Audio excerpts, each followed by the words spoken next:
In today's video, I am going to teach you how to fix microphone in Google Meet. The first thing you should do is check the site lock for Google Meet. Look at the address bar at the top of your browser window.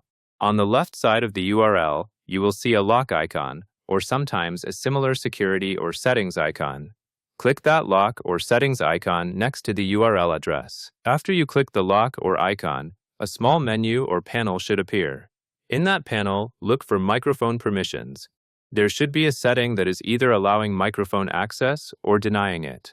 Make sure the microphone permission is set to allow. As soon as you allow the microphone, you should return your attention to the Google Meet page. Now take a quick moment to confirm that your browser is letting the page use your microphone.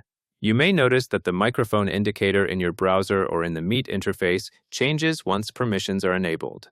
If you do not see any changes yet, refresh your Google Meet page or rejoin the meeting, since some permission updates apply after the page reloads. Once you have ensured microphone access is allowed, continue using the meeting as normal. That covers everything you need to know.